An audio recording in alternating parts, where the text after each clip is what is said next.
Right. Well, good morning, good afternoon, good evening. Good afternoon to those who are in the live audience, and then good morning and good evening to those who might be listening to this at a future date. My name is Stephen Adubafor. I'm a project manager in strategy within Openreach, and I'm also the digital inclusion lead for the Openreach Ethnic Diversity Network.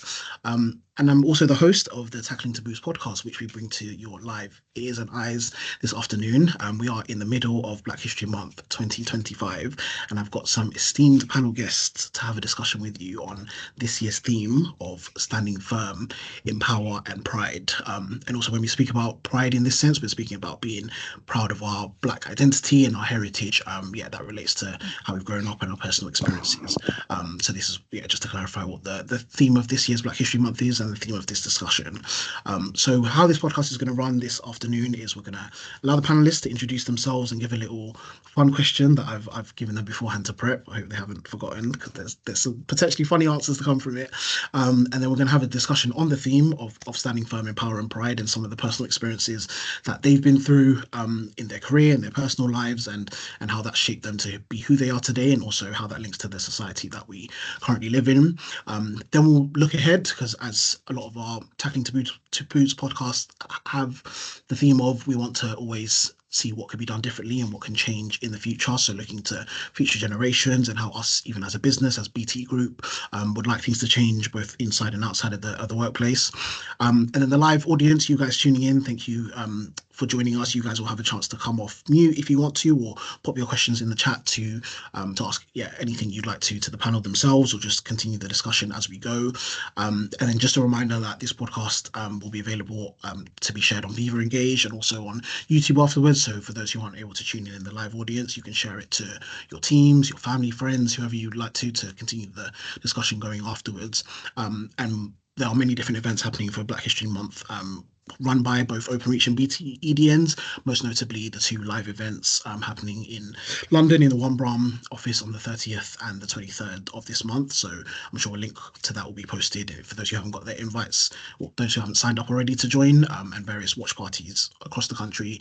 All the details for that will be posted in the chat as we go as well.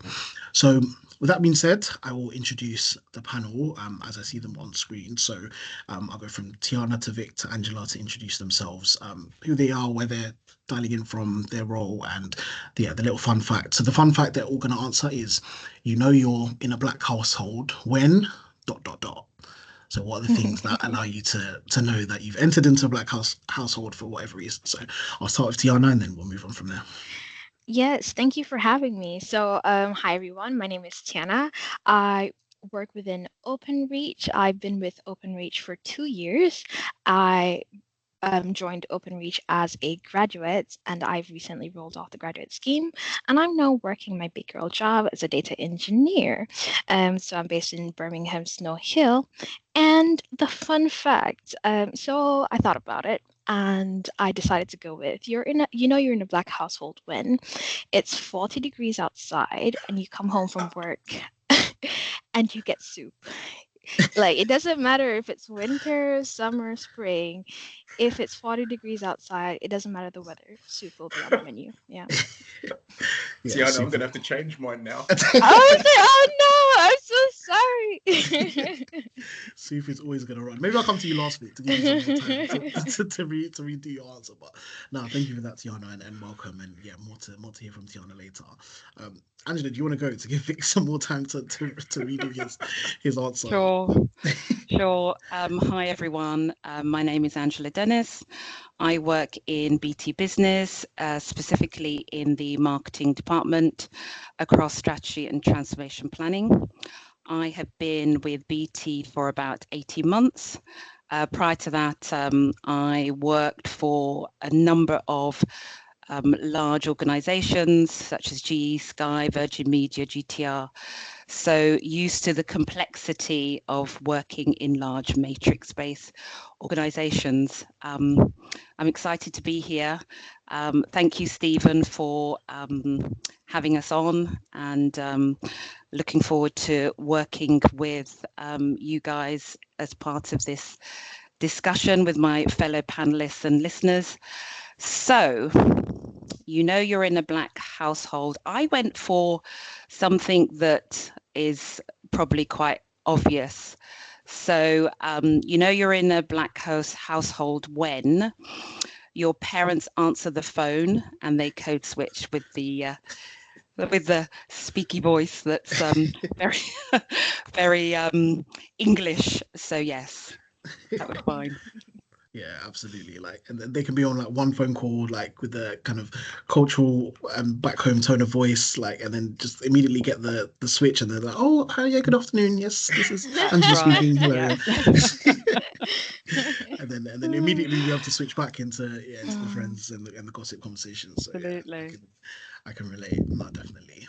Mr. Vic, you're up. Okay. Yeah. So, good afternoon, everyone. So, my name's Vic John Doe. I lead BT Group on security, culture, and education. So I work within the Protect BT Group organization that looks after us on cybersecurity and security generally.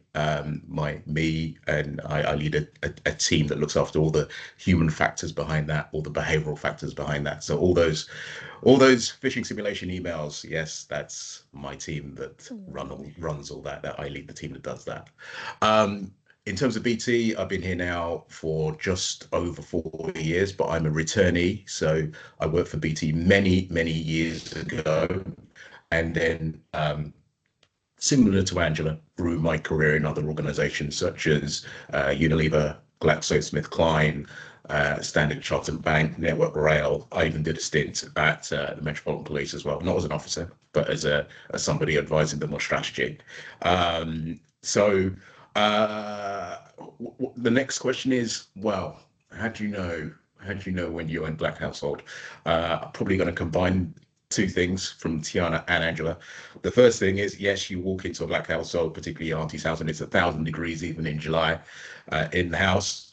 But also, the smells of cooking coming from one room, music coming from another room, and people shouting at the TV at whatever sport is on in the main room, all at the same time.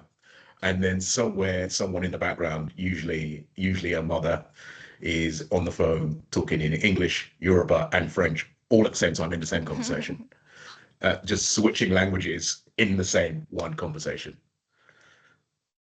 100%. Yeah, all of that is like it's the plethora of of activity that we all know kind of happens.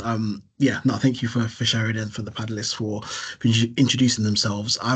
Yeah, my contribution to you're in a Black household when is when you've especially as a young child with a sweet tooth, I love me some ice cream from time to time. So sometimes you'd go into the fridge thinking, why is the ice cream in the fridge? But anyway, you see ice cream, and yeah, you would yeah, naturally open it, and yeah, you wouldn't find ice cream in there a lot of the time. You'd find like a stew or like a sauce or something. I'll send a little picture into the chat. Something I just found quickly on Google Images to understand the pain. And you're like, oh, I was looking forward to that strawberry swirl or that thing, and then yeah, you see the stew or you see the jollof rice, and I'm not in the mood. Sometimes you're in the mood, so you're like, yeah, it's good. But I had a sweet tooth at the time, and I wasn't ready for that, and I don't have the money to now go and buy my walls or something else to satisfy that taste. So that's you're in the household, and when you see those lined up. Steven, you're Yeah. killing me. You're talking about this at lunchtime. The panelists I'm not eating. I've invited the audience to eat, but the panelists we haven't eaten yet. So 1:30, Sipping 1:30 on we're gonna my have little water. yeah, literally. But no, thank you all. And I hope everyone's feeling warmed and welcome. Like I said, audience members, you're not on camera, so please feel free to go and get your lunch and listen to this as you're eating. But we will get started with a discussion, which is going to start around the theme of standing firm in power and pride. So that is the theme for Black History Month 2025 within the UK. So I wanted to firstly start and ask the panelists just their immediate thoughts that come to mind when they hear the phrase standing firm in power and pride, and how that links to maybe some of their personal experiences initially, and yeah, just what triggers at the heartstrings or pulls at them when they start to hear that theme. So open floor if anyone wants to immediately kind of go first on that.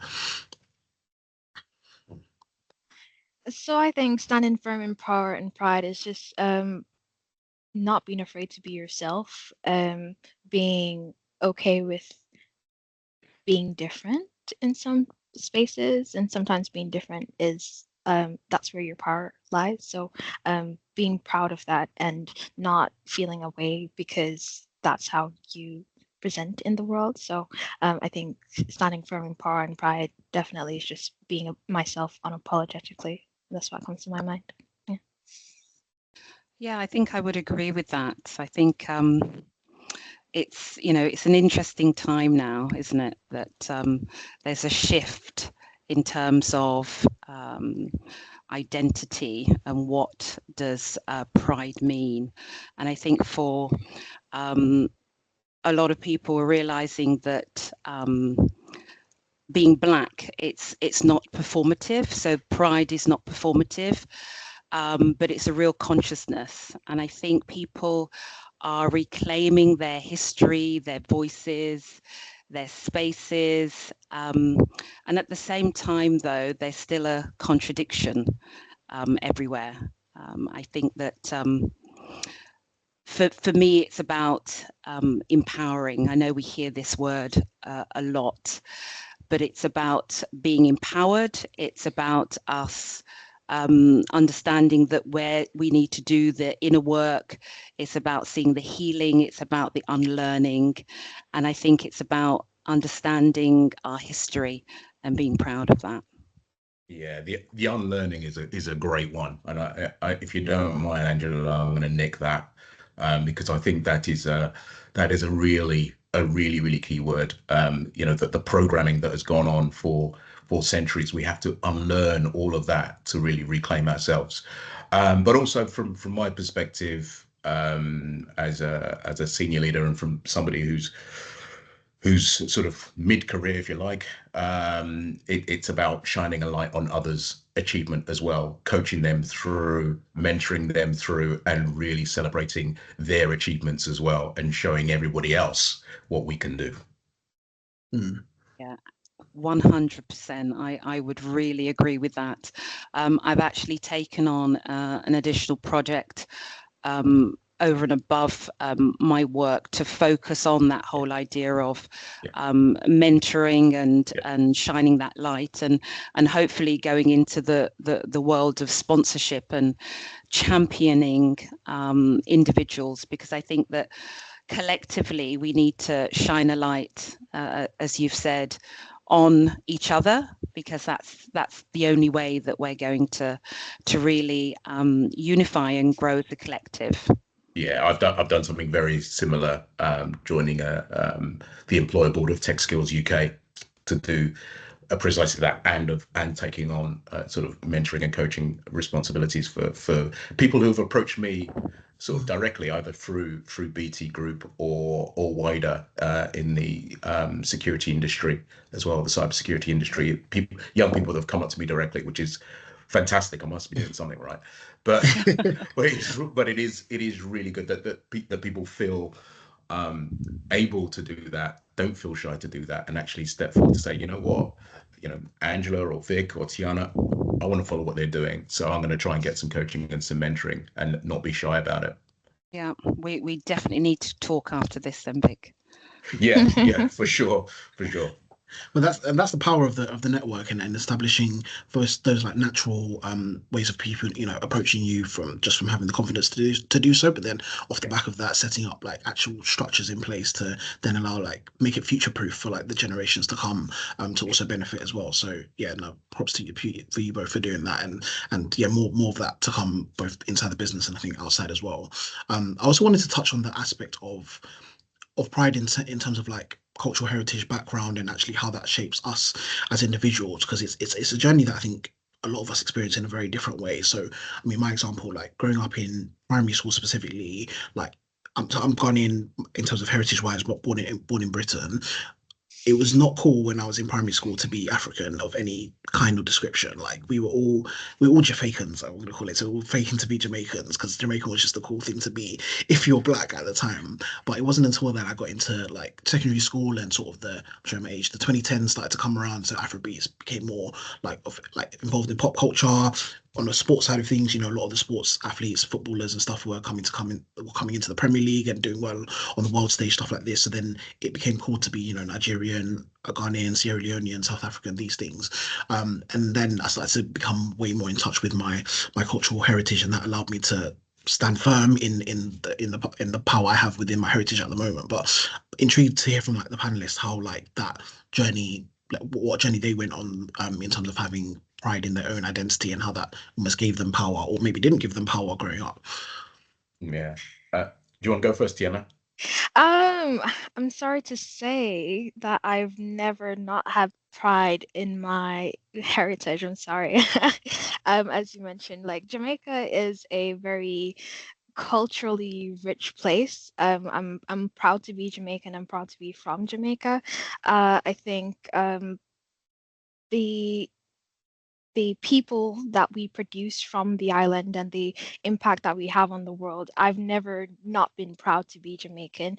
You know, I mean, you encounter people and often it's the stereotypical, yeah, Bob Marley and so on. But we have lots of things to offer. We have Usain Bolt, who is like the fastest man in the world. We have Marcus Garvey, who has impact on political things. We have so many people, and so such rich culture that I've just never been afforded to not be proud of my culture. And that's a unique experience for me, maybe. I can't speak for anyone else, but fortunately, I've been blessed to be in that environment where I've always had the opportunity to be proud of who I am and where I come from. So. I Yeah, think and I'm that gonna, go on, sorry, Angela. go Go on, Vic. Angela. No, I was just going to echo what Tiana said, being a fellow Jamaican. We, growing up the youngest of 6 siblings, so having many brothers and sisters that continued to educate us in terms of our background and understanding our history, as Tiana said, and really just taking pride in who we are as a people. And understanding, once you understand your history and where you've come from, it's so much easier to be prideful. It's so much easier to understand the challenges that maybe ancestors as well as parents may have gone through. I think when my parents came over with the Windrush generation, there were many, many stories that they shared with us that not only filled us with pride in terms of who we were, but also pride in the way that they conducted themselves. Yes, and how they faced the world, which was full of challenges. And I think for that was prideful for me. I wanted to ensure that I continued that. And it's not about being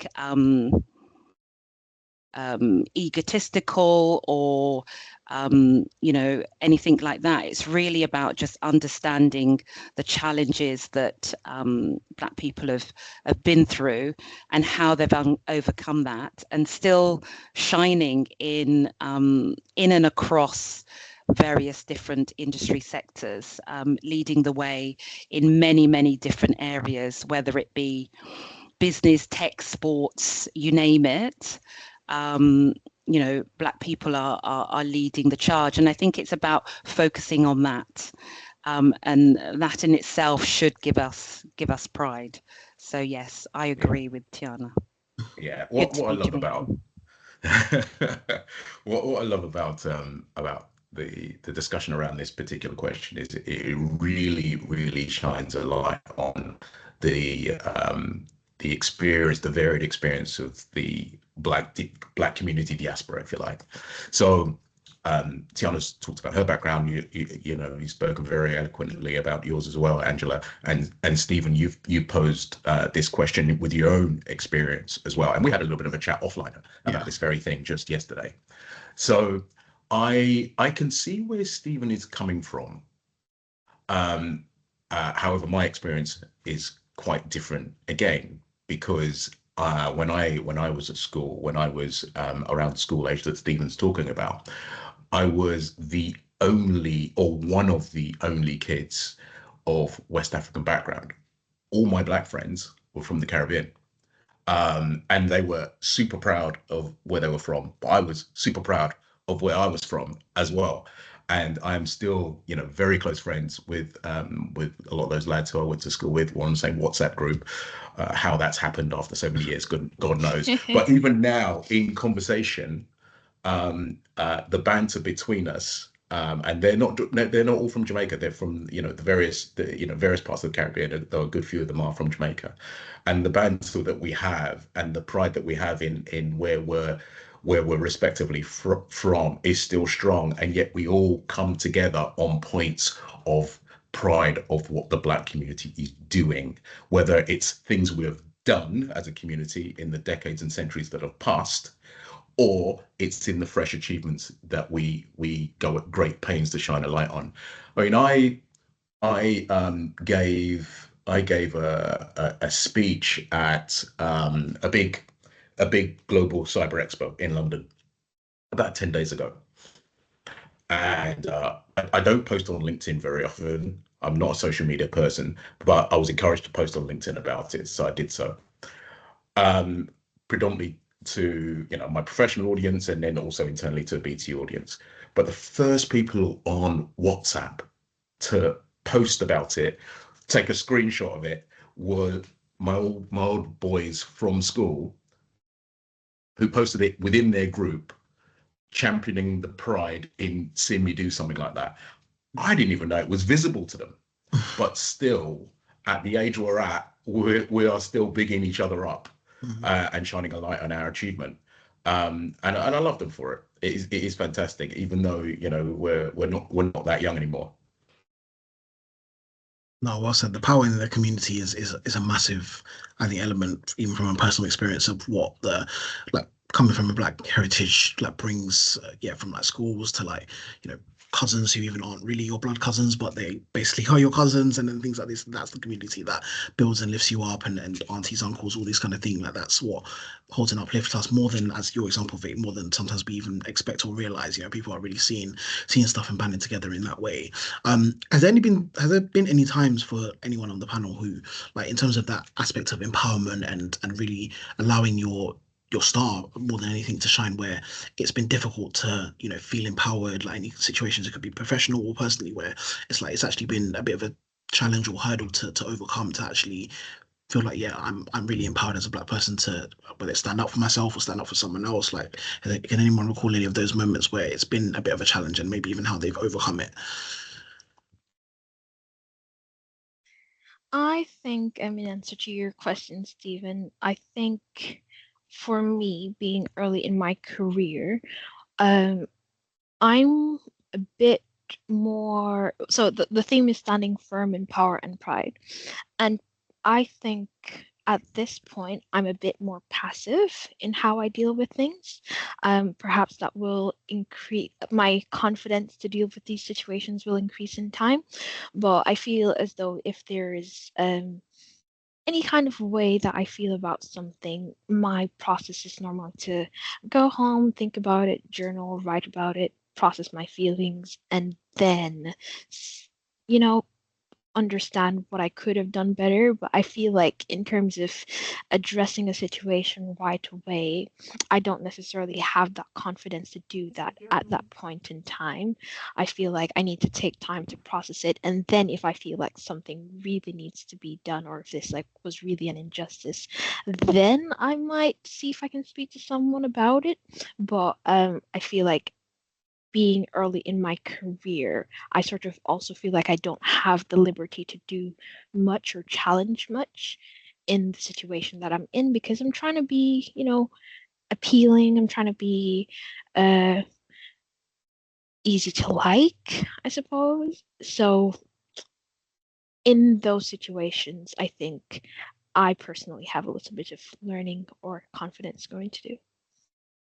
But do you feel, Tiana, that takes away from some of your natural self? Like, if is a situation where you want to like respond to something, and you have like processed at the time, but then you have a bit of a constraint on yourself because of the other factors. Like, do you think that's a little bit inhibiting, or you're still like more of a reflection phase? I feel like perhaps it has to do with who I am as a person as well.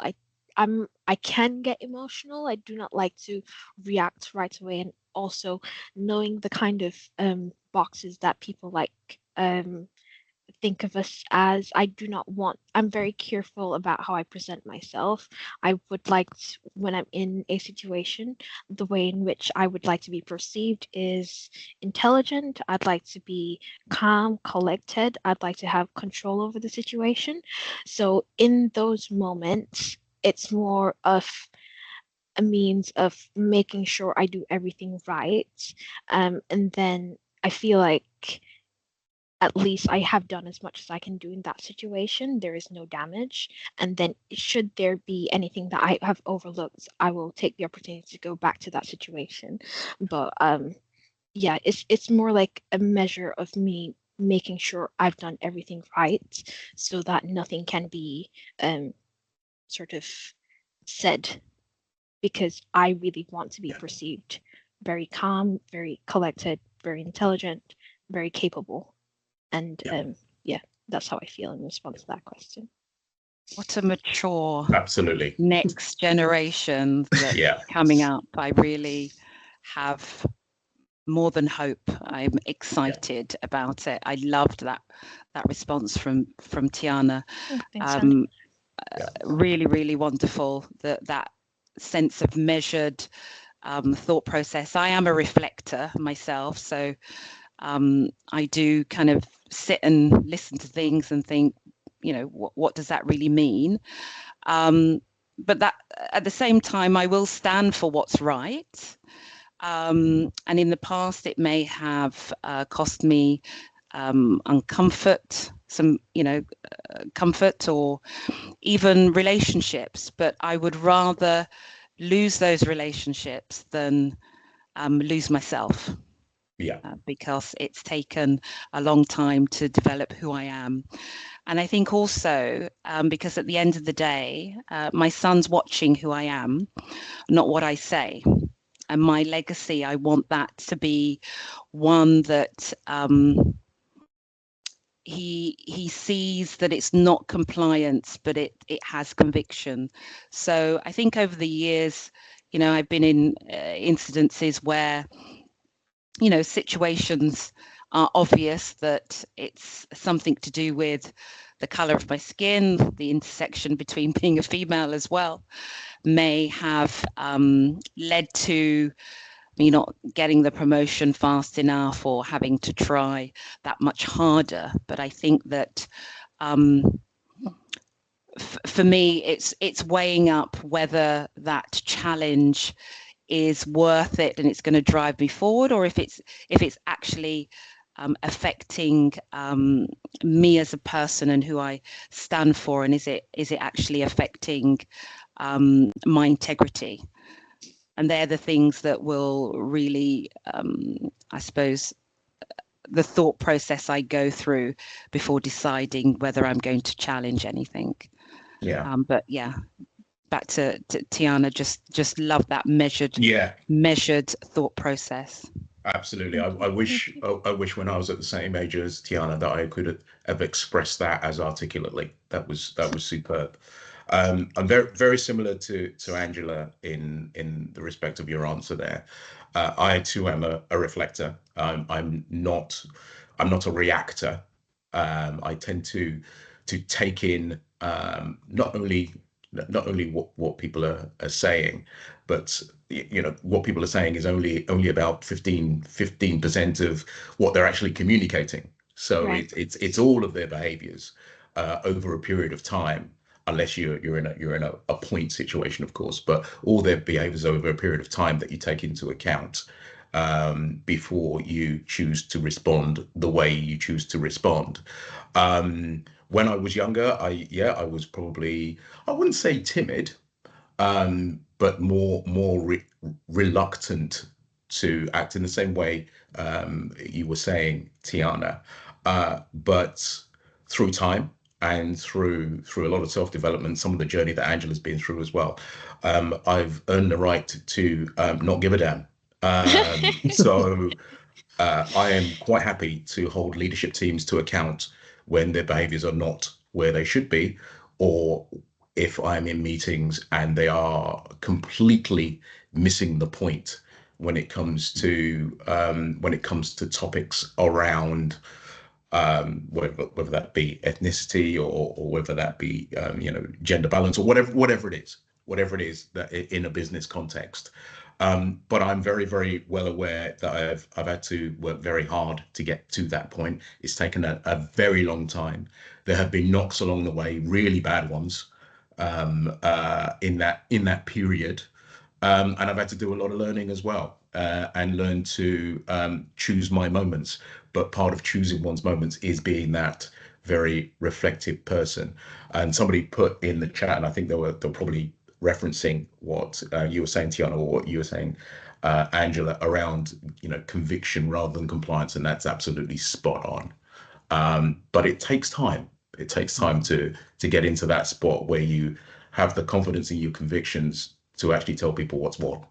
And sometimes you are going to lose some relationships along the way, but then you've got to reflect and say, was that relationship worth keeping? No, And if not us, then who? Right. Exactly, right? Right. No, literally. And yeah, well said, all of you. Thank you for sharing and yeah, for being open, transparent, vulnerable as well, and looking wider, even beyond like the Black community, and even thinking about the aspect of allyship. Because when we think that, we want to be able to stand firm with that, conviction, and not necessarily compliance, but there is, call it elephant in the room, sometimes there are factors beyond our control that could potentially limit us from maybe expressing the way that we want to express or progressing the way that we want to progress. So I guess the question I'll pose is that how can we have a bit of a call out to our allies to actually support us in that empowerment journey that we're trying to go on? Not to say that we're now about to suggest the answers, because actually it probably actually has to be the reverse, where the allies actually have to help us with the solutions. But it's a chance for us to call out on a platform to say, if there's been situations where actually if an ally had helped me more in this situation, or I'd had more support in that situation, like I might have benefited more in that particular case. So again, to the panel, like open floor, if anyone has any call outs to say like how can our allies better help us. I think real allyship, it's not emotional. I think people get really emotional about this thing. It's ethical, it's the right thing to do. We are all humans, let me use the cliche, having a spiritual on a spiritual journey. It's not just posting support, it's practicing it. It's not about helping Black people. We don't need saving or anything like that. It's about shifting systems so that everyone is able to function equally, share access and opportunities, challenge biases in the room that we can't see, speak up even if it's uncomfortable, pass the mic and still stay in the fight. It's really about all of those things. I remember working in an organization, which I won't name, and having a brilliant mentor that was a white or Caucasian man who happened to be whose wife happened to work in HR. So, really I was secure and connected from that perspective. And I saw how he would go out of his way to really push me forward in various settings that others you'd see that kind of cock of the head say, why are you in here? Despite the fact that you've earned the right, you've studied the study and you've presented the work, but you still have that kind of strange look as if why are you here? And continually pushed forward to support me, and but for him, some of the promotions that I probably wouldn't have had. So Yeah. you know, it's really important to have those allies that are prepared to do the work and stand up for you in the rooms that you're not in. Yeah. Could I add to that, Yeah, Tiana? go on. Yeah. Yeah, I had something very similar as well, and you know, my ally was also white, and a white, very conservative woman, would you believe? But she also, you know, championed myself, championed my talents, and was, you know, championed it to such an extent that she took me to two organizations where she became a director, that she was that much of a champion, and in terms of opening doors. And, you know, she was a great exemplar of that. But also, going back to your original question, Stephen, around allyship, and Angela's absolutely spot on around somebody, you know, championing your cause or championing your talents. The biggest thing here, I think, is active listening, really listening and really hearing, because a lot of people who want to be allies go in with the right intent. Let's be honest here. The majority of people wanting to do it are trying to do it with the right intent, but perhaps a little bit clumsy in the way they do it. Now, I always say, and I'm going to contradict myself a little bit here, but I always say, whenever I'm consulting with, you know, with groups of leadership teams, or whoever it is I'm talking to, or if I'm coaching, is every time you talk, you're not actually learning anything. For every second you talk, you don't learn anything, unless you are watching closely as to the reaction in terms of when you're talking. Most of when you're learning is actually when you're listening and hearing what the other person is saying, thinking, and feeling. And I think if allies want to be, you know, the best allies they can be, I think active listening is a skill they will need to develop and take on, over and above the championing. It is really around that active listening. I don't want to say lean in, because that's been branded to death, but yeah, it's the listening. Sorry, Tiana, go ahead.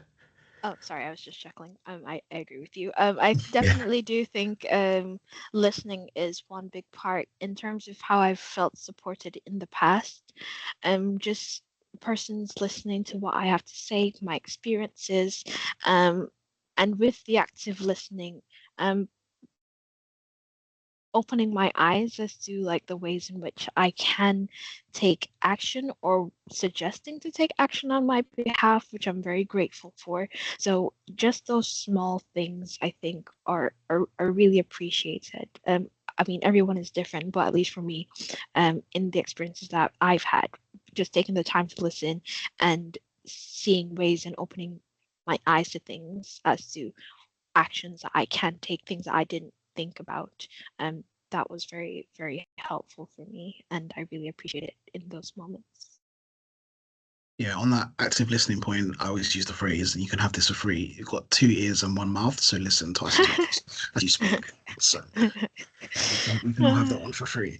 I mean, 100% agree, Tiana, with the little things point. Like, honestly, like, I know sometimes people can approach the diversity, inclusion, equity subject and think it's just this massive thing, and it is a massive thing that we have to resolve. But us as individuals don't have that power, like, to change that whole thing. But it's actually the little things that we do as individuals.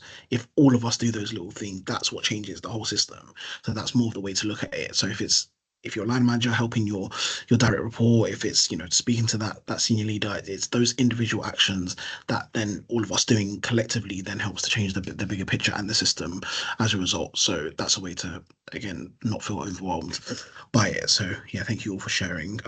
Final point for our Hannah's referencing the quote. Yeah, thank you. I'm gonna trademark that soon. Yeah, so final question for our panel, and Tiana started to share some light on this, but looking to like future generations, in terms of how we can continue to enable them to feel like confident in their power and pride as Black people kind of coming through the professional system and the personal system. So I guess from all your perspectives, how can the younger generation who are now redefining their own ways of looking at things, especially with the way technology is going, but how can they kind of continue this tradition and feeling of, you know, pride and power in the Black community and as Black individuals? That's a big one. So I would say, if I wanted to just boil it down and not say any more, I would say be more Tiana, to be honest. However, jokes aside, and that's only a half joke, by the way, Tiana. Jokes aside, look, socially and politically, we're in a difficult moment, right? Both in the UK and globally, where pride in being oneself, pride of being belonging to whatever community is being challenged right now. I would say, make sure you continue to put yourself forward, make sure you can continue to show that pride, continue to showcase what others are doing, either in your day to day, or if you spend a lot more time on social media than I do, which is not hard. Champion it there as well. It's a challenging time, but there have been challenging times in the past, and we've got through those, and we'll get through this as well. Just keep shining, because you got plenty of light to shine to yourselves and to everybody else. I love that. I love that. I'm gonna push it slightly, and I'm gonna say, stop waiting to feel ready. I think stop waiting for approval. Yeah. Power isn't handed to you. It's something you claim within yourself, and you do that by knowing your story. So when you know where you've come from, like you do, you move differently. Yeah, there's a sense of confidence and calmness that comes from knowing who you are. Yeah. But at the same time, I think protect your mind. There's a lot, as you said, Vic, a lot happening at the moment. And not every voice deserves space in your spirit. Yeah, just, you don't have to be in every conversation that is negative or harmful. I would also say don't shrink. You're not designed for smallness. We are not designed for smallness. That's just a fact. Yeah. She said don't shrink, not don't drink. Thank you for the confirmation. Do drink responsibly, but yes, don't drink at all.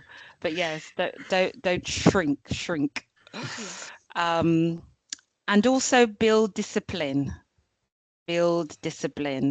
Motivation fades, but discipline carries destiny. Yeah. Hold yourself to account. I think and understanding that, I suppose also that power doesn't always have to be loud.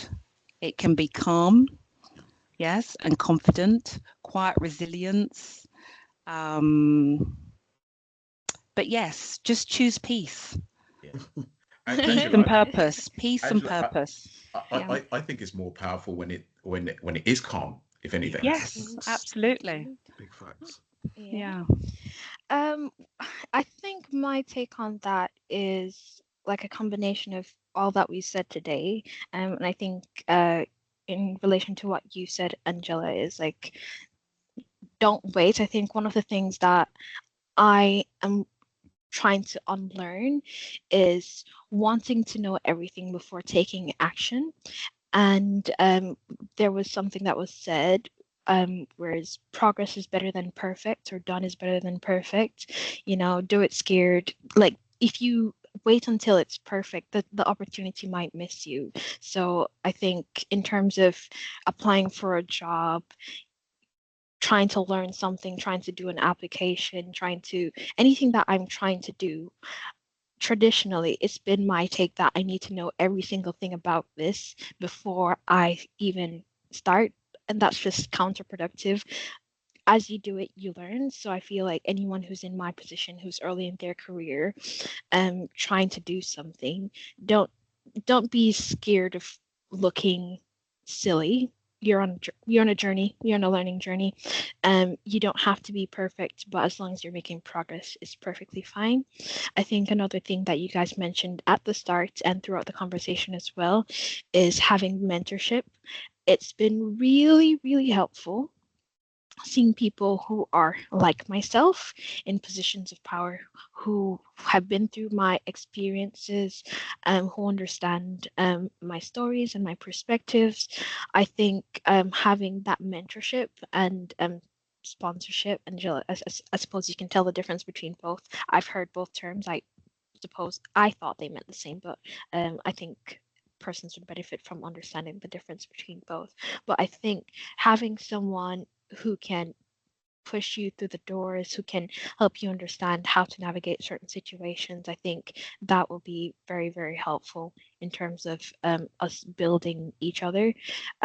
So as one climbs up the ladder, you hand your hand down and help someone else up the ladder.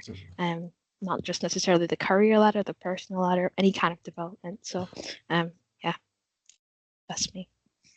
Wow, brilliantly put, all of you. And yeah, so many points to build on, to reflect on as well. We're going to move to a time of audience Q&A. The questions have been coming in the chat, and I'm sure people will be keen to also come off mute. So I'll ask Raj, who's been collating our questions for us. We'll go for first question in the chat, and then I'll ask people to then put their hands up in the live audience if they do want to come off mute. So Raj, have you got a question for the chat from us, please? I have. Thanks, panel. Amazing discussion. And I think when you look at the comments, you'll see how so much of it resonated, not just with Black colleagues, but also with colleagues from all different backgrounds. I'm going to pair some of the questions together, Stephen. The first two, sorry, I'll put together are on code switching. Charlotte asked, how much of the code switching do you think is deliberate and how much is unconscious? And then Jessica also asked, though you are proud of your background, do you feel that you can share it openly, i.e., do you always feel the need to code switch? Thanks, Raj. So just, on the topic of code switching in general. I think my response to that question is I do that in response to my environment, and I don't think sometimes it's intentional, sometimes it's unconscious. So when I'm at work, I'll sound a little bit more professional. When I'm talking to my people at home, I'm going to sound a little bit more homey, right? I think it's an unconscious thing for me. I think it's just me trying to fit into the situation and trying to fit into the context. So there's no need for me to be saying, hello, good afternoon, how are you today, when I'm on the phone with my family, but when you're in a professional setting, it's just a little bit different. I suppose the question is like, why is there the need to switch? I feel like, again, as me starting in my career, I feel like I'm just trying to, toe the line. I'm just trying to just fit in. So I feel like a little bit of that is intentional, a little bit of that is unconscious. I'm still trying to find the balance, actually. So be patient with me. Thank you. You've been amazing already, Tiana, to be fair. Angela, Vic, any additions to? I think being the youngest of 6, I think I think this is just the unconscious way of speaking after you've gone through an educational system. This is the output of it. But I think that the environment that you're in when you're with maybe a group of friends, not so much family members for us. I think my parents will naturally speak the way that they do. Us as siblings, we would probably just speak like this. You may have the odd phrase, but I think we pretty much all speak the same. I think that from a work setting, I think as you get older, you relax into a certain way of speaking, and I think that it's important to protect the precious stuff within your family. Not everything has to be brought to work. We talk about bring your authentic self to work. this is my authentic self. Exactly. It just has different sides. Yeah, that's it. I like You know, that perspective. I like Yeah. that. I think be yourself and know that all of these sides are you, and that it's all authentic, and be proud of that. Yeah. Look, everybody code switches. Even if you're white and you're from here, you would still code switch, because not everybody it acts the same and talks the same and sounds the same in every single bit of environment they're in. So expecting, unless you're the royal family, because then you're the royal family, you can speak exactly how you want at any given time in any environment. But everybody code switches. It's just that we have that extra sort of cultural wrap as well. And I agree with Angela. You know, there's a lot to be preserved and cherished about our culture, and part of doing that is having that in specific moments, particularly you know, if you're going back to your parents' home for the weekend, or whatever it is. You cherish those moments, and they are part of your authentic self as well. But they are the part that you share with very, very close friends, and obviously your relatives, and that is absolutely fine. But I think I wouldn't call it code switching at all. I think it's just our natural way of being. And I agree with Angela as well. I mean, this is my authentic self. Anybody who knows me will attest to that. Yep. And to quote you earlier, the art of not giving a damn anymore. Yeah, exactly. Exactly. Though I have occasionally dropped an accent in a conversation with wider work colleagues, just for comic effect, mostly to embarrass them, not me. But yeah, it has been, it is the act of not giving a damn, true. But Angela's absolutely right. There's parts of your culture that you want to just preserve and cherish. No, I feel you. Thank you for sharing. Have we got any audience members who'd like to come off mute to ask a question? Please feel free to put your hand up. If not, we will circle back to the chat. So I'll give it a moment. Gonna go once, twice. Okay, Rog, I believe you have another question for us in the chat. We have more questions from a very, very lively chat, actually. And I'm going to pair two together for you guys. So Ibieri, who's our vice chair from Openreach, she asks, do you feel your background gives you equal or fair chance in career progression? And can the panel talk about what they've done to tackle challenges in career progression on their journey? And if you've got any advice for folks? And I'll pair it with another question, which is, on the other hand, what ways do you think your heritage or culture gives you an edge? You know, is a superpower for you? Does it give you something that you have that other people don't? Okay, so career progression, but yeah, an edge or advantage versus potentially where it's been difficult or challenging. Yeah, that's it. Thank you, Raj. Well, sorry, Angela, did you want to? No, you go.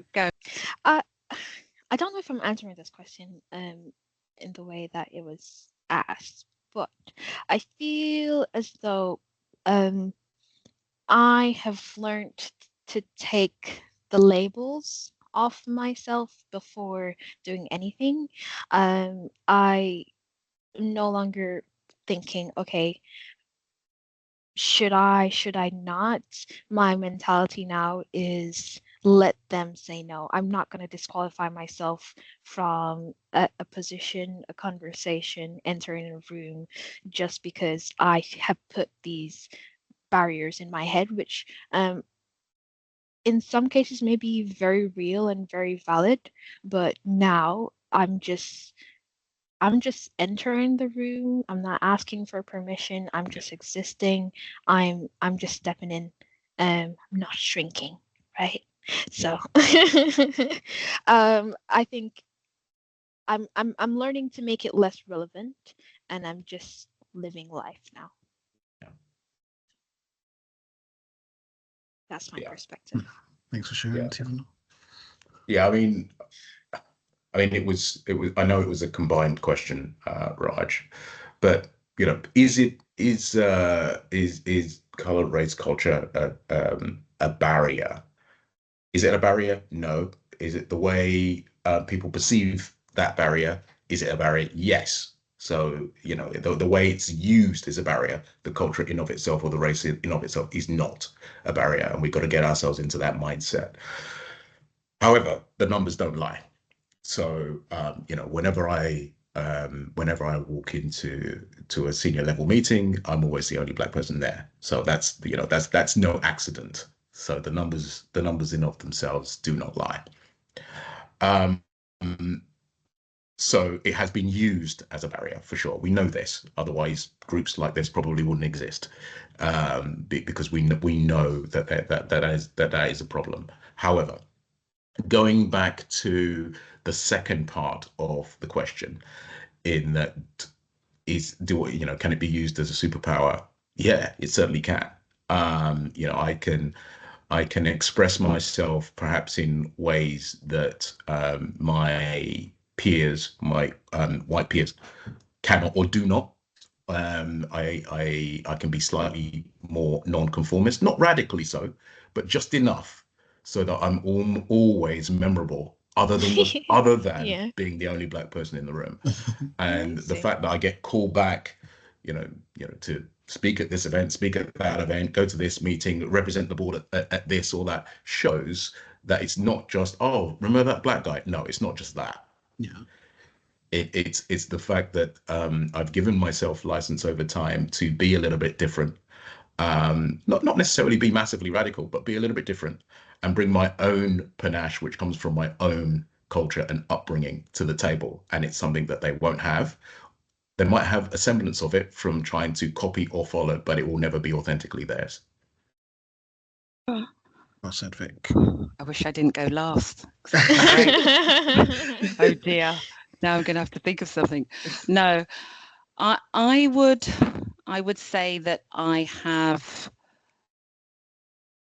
my superpower has got me into a lot of rooms that sometimes I sit there thinking, oh, hopefully they won't notice me.